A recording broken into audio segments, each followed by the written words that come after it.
For Pacifica Radio, I'm Christina Onnested. The Biden administration is enacting new immigration restrictions at its southern border to try to stop undocumented migrants from crossing and encourage them instead to apply for asylum online through a new process that's been criticized as inadequate and challenging for those without internet access. The new rules come with the end of Title 42 last night, the Trump-era restrictions on asylum, which allowed the U.S. to quickly expel migrants at the U.S.-Mexico border. Here's Homeland Security Secretary Alejandro Mayorkas. If anyone arrives at our southern border after midnight tonight, they will be presumed ineligible for asylum and subject to steeper consequences for unlawful entry, including a minimum 5-year ban on re-entry and potential criminal prosecution. Immigrant rights advocates, including the ACLU, the Center for Gender and Refugee Studies, and the National Immigration Justice Center, have filed a legal challenge shortly after the policies went into effect. They argue the policies largely mimic Trump-era entry and transit bans, which were blocked by lower courts. The suit says the policies violate U.S. asylum laws. Katrina Island, managing attorney with the ACLU Immigrants' Rights Project, said in a statement the asylum bans were cruel and illegal then, and nothing has changed now. House Republicans passed a sweeping immigration reform bill that would reinstate several Trump-era policies, including parts of Title 42, the Secure the Border Act. Christopher Martinez reports. The bill would forbid releasing asylum claimants into the U.S. before their claims are adjudicated and send unaccompanied children back to their home countries. Republican House Speaker Kevin McCarthy of California held a news conference to mark the vote. This bill secures the border from President Biden's record crossings, record carelessness, and record chaos. Democrat Jerry Nadler of New York led opposition to the bill. A cruel, extreme, and unworkable piece of legislation which would wreck our economy, destroy the asylum system, criminalize visa overstays, send unaccompanied children back to dangerous situations, and jail children indefinitely. He blasted H.R. 2 as a wholesale ban on asylum. He urged the Republican majority to go back to the drawing board.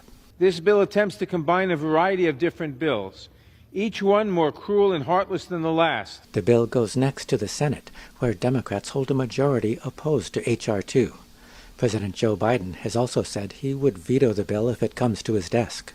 So the bill will, in effect, go nowhere from here, except perhaps into election campaign ads. I'm Christopher Martinez.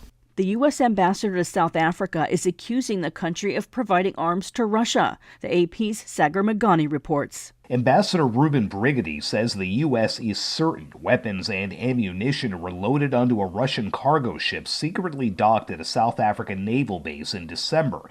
The South African government acknowledges a Russian vessel did dock there, but did not say why, and criticized Brigady for going public, saying there was a deal for U.S. intelligence services to provide any evidence for use in South Africa's own investigation.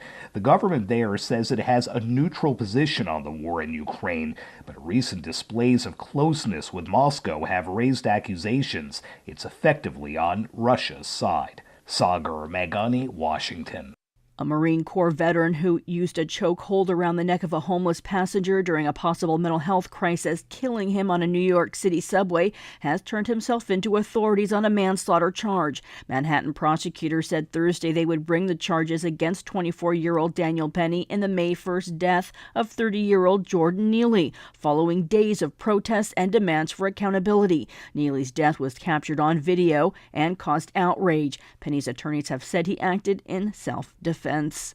A high court in Islamabad has granted Pakistan's former Prime Minister Imran Khan a 2-week reprieve from arrest in a corruption case and granted him bail on the charge. Babar Awan, a lawyer for Khan, says the court made the decision today, a day after the country's Supreme Court asked it for a ruling. He says Khan is now a free man and the decision was just. Khan's arrest sparked widespread protests by his supporters. At least 10 died after days of violent confrontations. A Republican Senator, Tommy Tuberville, is facing backlash for remarks he made about white nationalists, saying, "I call them Americans." The Alabama senator continues to hold up a slew of military appointments over his opposition to Biden administration policies at the Pentagon related to abortion. Catherine Carley reports. Defense Secretary Lloyd Austin says a Republican senator's delay in approving nearly 200 military promotions over his objection to the military's abortion policy puts America at risk. There are a number of things happening globally that indicate that we could be in a contest on any one given day. Senator Tommy Tuberville of Alabama is delaying the promotions in protest of a policy approved by Austin, granting 3 weeks of paid time off and travel reimbursement for service members in need of out-of-state abortion care. I'm Catherine Carley for Pacifica Network and Public News Service. I'm Christina Onnested, reporting for Pacifica Radio.